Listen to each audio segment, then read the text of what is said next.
नमस्कार बच्चों, आज हम पढ़ेंगे कक्षा 11 में विषय जीव विज्ञान अध्याय 7 कोशिका जीवन की इकाई।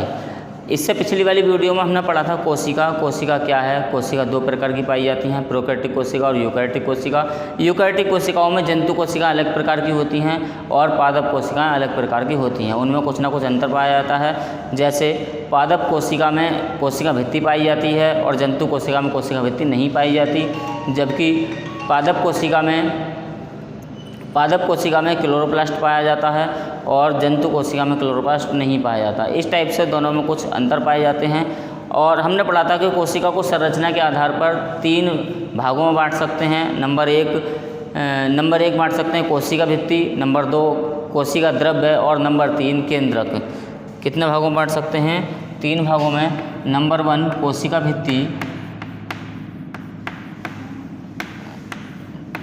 भित्ति, नंबर 2 बांट सकते हैं कोशिका द्रव्य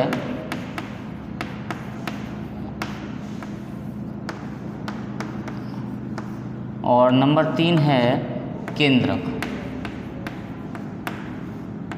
संरचना की दृष्टि से इन तीनों को या कोशिका को इन 3 भागों में बांट सकते हैं, कोशिका भित्ति, कोशिका द्रव्य और केंद्रक। कोशिका भित्ति को बात करें इंग्लिश की तो इसको कहेंगे सेल वॉल।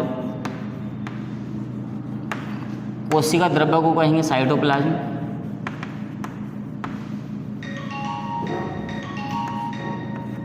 और केंद्र को कहेंगे न्यूक्लियस।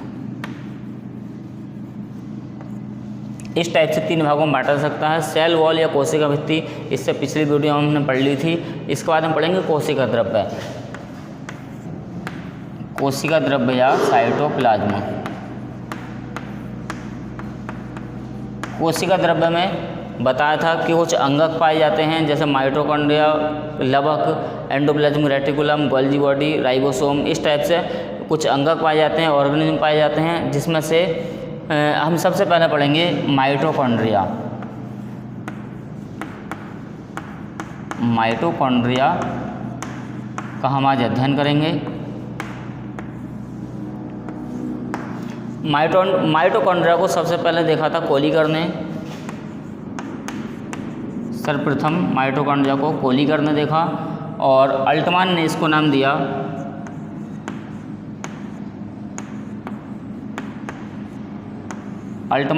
बायोप्लास्ट नाम दिया।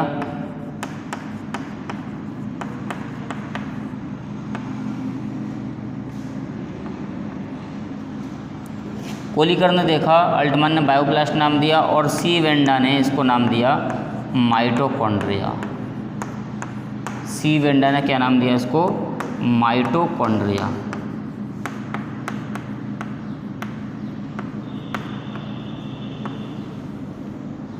माइटोकॉन्ड्रिया बच्चों दोहरी इकाई झिल्ली से घिरी संरचना है। बाहरी भित्ति उसको चारों ओर से घेरे रहती है, जबकि भीतरी भित्ति अंदर की ओर अंगुली के समान संरचना बनाती है, जिसको क्रिस्टी कहते हैं। और इन क्रिस्टी पर F1 पार्टिकल्स पाए जाते हैं और माइटोकॉन्ड्रिया के अंदर मैट्रिक्स भरा होता है।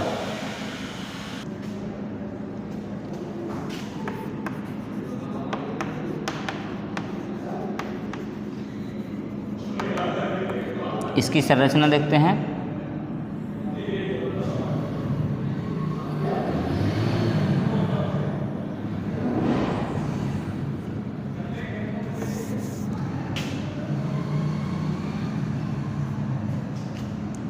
ये इसकी आउटर मेम्ब्रेन है और जो इसकी इनर मेम्ब्रेन है, जैसे बताया कि अंदर की ओर मुड़कर उंगली के समान संरचना बनाती है।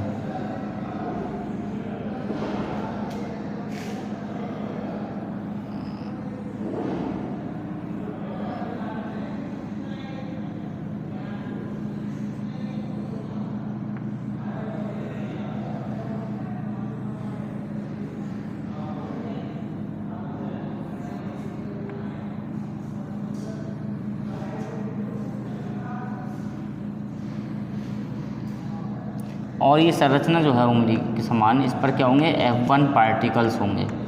इस टाइप से F1 पार्टिकल्स इस पर होते हैं।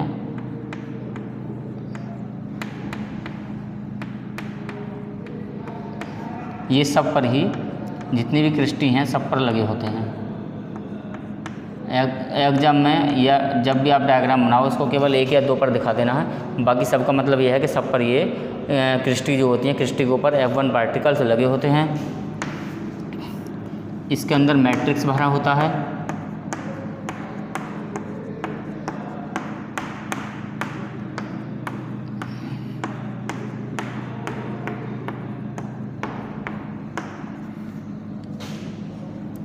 ये इसकी आउटर मेम्ब्रेन है।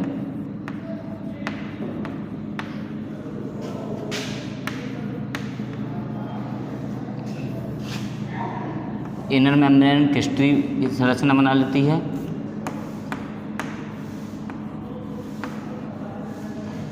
अंदर इसके मैट्रिक्स भरा होता है और ये F1 particle.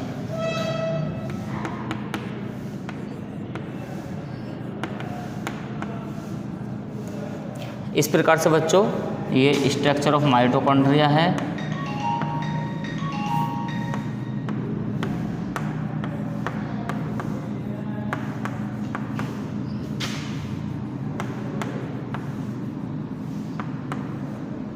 Structure of mitochondria, outer membrane होती है सबसे पहले, उसके बाद जो इनर मेम्ब्रेन होती है ये उंगली के समान संरचना बनाती है जिसको क्रिस्टी कहते हैं। अंदर जो तरल पदार्थ भरा होता है, द्रव भरा हुआ होता है, उसको मैट्रिक्स कहते हैं और क्रिस्टी पर एक संरचना लगी होती है जिसकी आकृति घुंडी के समान होती है, इसको F1 पार्टिकल्स कहते हैं। माइटोकॉन्ड्रिया श्वसन का कार्य करती है और हमारे शरीर में श्वसन के द्वारा, ग्लाइकोलाइसिस के द्वारा ATP के रूप में ऊर्जा देती है जिससे हमारा शरीर कार्य करता है, जिस ऊर्जा से हमारा शरीर कार्य करता है। तो इसको इसलिए, क्योंकि ये ऊर्जा देती है, इसलिए इसको कोशिका का ऊर्जा घर या बिजली घर भी कहते हैं, या बिजली घर। कोशिका का ऊर्जा घर या बिजली घर या पावर हाउस भी इसको कहते हैं। तो इस तरीके से ये माइटोकॉन्ड्रिया की स्ट्रक्चर हो गई जिसको आपको बनाना है। इसके बाद बच्चों अगला टॉपिक हम पढ़ेंगे लवक। लवक को इंग्लिश में कहते हैं प्लास्टिड।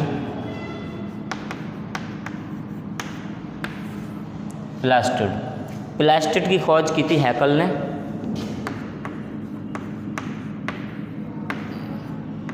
हैकल ने प्लास्टिड की खोज की और वर्णों के आधार पर लवक को 3 भागों में बांटा गया है। वर्णों के आधार पर यानी रंगों के आधार पर लवक को कितने भागों में बांटा गया है? 3 भागों में।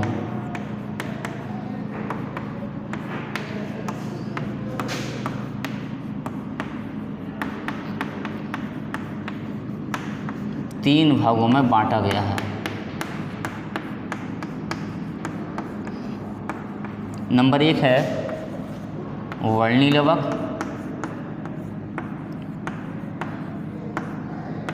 नंबर 2 अवर्णी लवक और नंबर 3 है हरित लवक। हरित लवक। वर्णी लवक को कहते हैं क्रोमोप्लास्ट। अवर्णी लवक कहते हैं ल्यूकोप्लास्ट।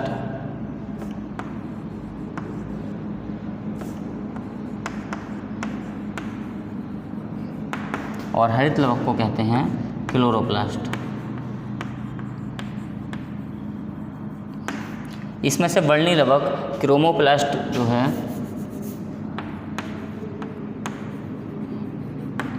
क्रोमोप्लास्ट पाया जाता है कलरफुल या जितने भी रंगीन पार्ट होते हैं पौधे के रंगीन भागों में, जैसे फूल और फल आदि जो कलरफुल होते हैं, लाल नीला इस तरह के फूल जो होते हैं वो उसमें क्या पाया जाएगा? वर्णी लवक। उसके बाद है अवर्णी लवक जो रंगहीन होते हैं रंगहीन भागों में। रंगहीन भागों में कौन सा लवक होता है? अवर्णी लवक। जबकि हरे पेड़ पौधों में या हरे भागों में पौधे के पाया जाता है क्लोरोप्लास्ट। हरे भागों में। क्लोरोप्लास्ट भी जैसे माइटोकॉन्ड्रिया थी उसके जैसे ही दोहरी इकाई कला से घिरा हुआ होता है, मेम्ब्रेन से घिरा हुआ होता है। इसके अंदर थाइलेकोइड के चट्टे पाए जाते हैं। थाइलेकोइड के चट्टे मिलकर गिरेना बना लेते हैं और गिरेना को आपस में लैमिला के द्वारा जोड़ दिया जाता है। हरित लवक हरे पौधों में प्रकाश संश्लेषण का कार्य करता है। प्रकाश संश्लेषण के द्वारा पौधों में भोजन बनाता है और उस भोजन को बनाकर पौधे के विभिन्न भागों तक फ्लोएम द्वारा उस भोजन को सप्लाई कर दिया जाता है। इसकी बच्चों संरचना बनाएंगे हरित लवक की। ये जैसा माइटोकॉन्ड्रिया था उसी टाइप से दोहरी इकाई झिल्ली से घिरा होगा और इसको डबल मेम्ब्रेन से बना देंगे। इसमें कोई क्रिस्टल की तरह संरचना नहीं पाई जाती। इसमें सिंपली ये लाइन पाई जाती है जिसको ये आउटर मेम्ब्रेन हो गई इसकी, ये इनर मेम्ब्रेन हो गई। और इसके बाद ये इसमें थाइलेकोइड के चट्टे पाए जाते हैं जो सिक्कों की तरह एक दूसरे के ऊपर लगे रहते हैं।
इनको आपस में लैमिला द्वारा ये जुड़े होते हैं।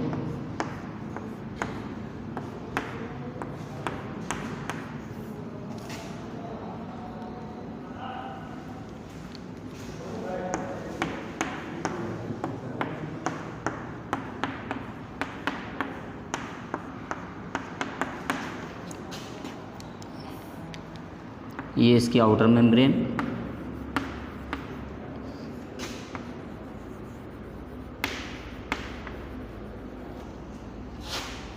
इनर मेम्ब्रेन,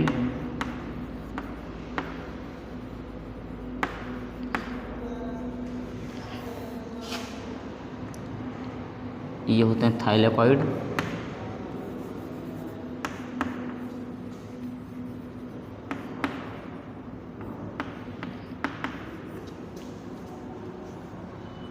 ये लैमिला द्वारा जुड़े होते हैं।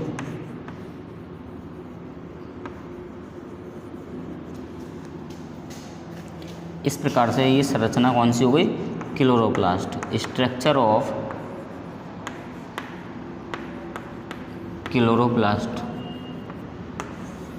क्लोरोप्लास्ट का कार्य बच्चों प्रकाश संश्लेषण करना है। ये प्रकाश संश्लेषण करता है। हरे पौधों में फोटोसिंथेसिस की क्रिया जो होगी वो हरित लवक के द्वारा होगी और फोटोसिंथेसिस के द्वारा पौधे अपना भोजन बनाते हैं, जिस भोजन के द्वारा वो अपना पालन पोषण करते हैं। इसीलिए उनको ऑटोट्रॉफिक या स्वपोषी कहा जाता है। तो इस प्रकार से बच्चों हमने आज ये दो टॉपिक पढ़े, माइटोकॉन्ड्रिया और लवक। ये आपके लिए बहुत ही इम्पोर्टेंट टॉपिक हैं। इनको सही से याद कर लेना और इनके ये डायग्राम बना लेना। जितना भी इसका लिखने का मटेरियल है वो आपको PDF के माध्यम से भेज दिया जाएगा। धन्यवाद।